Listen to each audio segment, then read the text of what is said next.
If you're looking for a home in the Dallas area, then knowing the basics of the housing market from month to month can be a very powerful tool.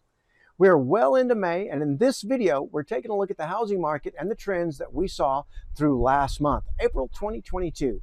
Hey everybody, I'm Phil Martin, team leader and owner of the Martin Home Team and SearchTexasHomes.com.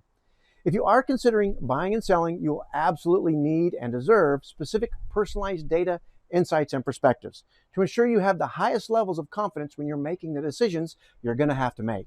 And if that's the case, reach out to my team early in the due diligence and planning process, and we can absolutely help.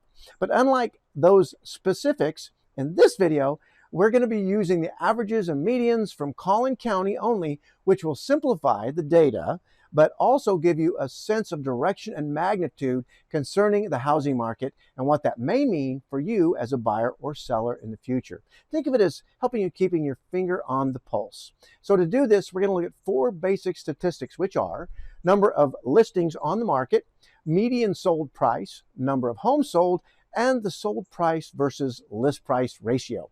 So first, let's look at the number of active listings on the market. Last month, there were 1,112 homes actively listed on the market. This is a huge drop of 24.2% from this time last year. This year's much lower inventory means that buyers who've been waiting since last year are looking at even stiffer competition now. So you may, if that's you, you may want to reevaluate the wait. So let's move on to the median sold price. The median sold price of homes in Collin County this April was $550,000. That's up a whopping 32.7% from April 2021 and up almost 2% just from March of 2022.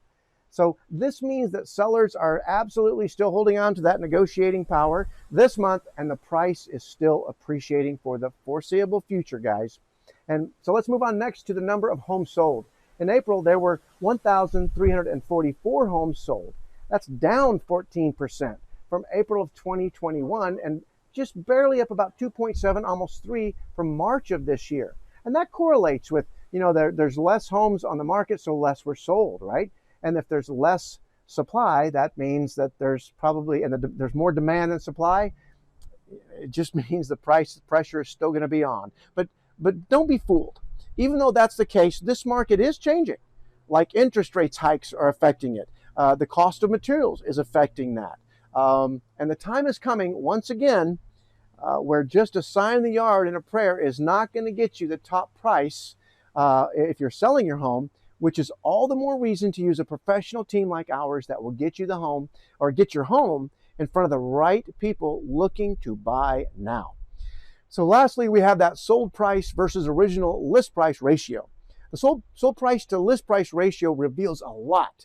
As a buyer, it reveals how willing your competition is to meet the seller's demands of what they want for the price of the home. A ratio below 100% means that there's not much competition or demand. So the buyer basically has the advantage in a market like that.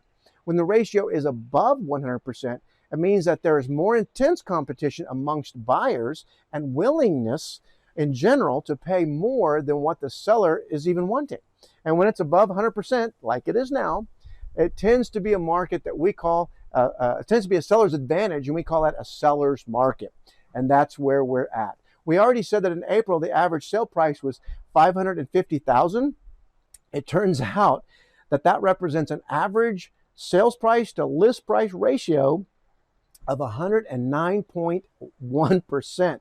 That is huge, guys. That's up almost 5% from April last year and up almost just 1% in a single month since March of 2022. So what all this means is that demand for houses is still far outstripping supply, and it is still leaning heavily in this market to sellers maintaining most of the power and the negotiation. And although competition is still vigorous, we are seeing, as I said, that we're beginning to see a little breathing room, a little change in the market in some of the outlying or less sought after areas, and also in new construction. And we anticipate that our housing market will continue to be robust, but the dynamics as they change, you really want to keep aware of what the trends are. So if you need to buy or sell, you'll be doing it very successfully. So I hope this video helped you understand the general market and the trends and a little more. and helps you keep your finger on the pulse. If you are looking to buy or sell this summer or even in the next year, we would love to help give you personalized market data, due diligence, and planning for your specific needs and neighborhood.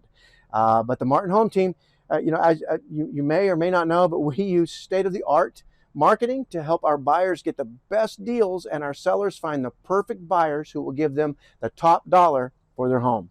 We will provide information and insights and perspectives that will help you feel confident that you are making the best decisions throughout the entire process, reduce the stress, and achieve the best outcomes. And we may even have a little fun along the way. The Martin Home Team, as always, wants to be your destination brokerage in everything real estate. So please don't forget, guys, right down below, please like or subscribe, and we'll see you in the next video. Take care.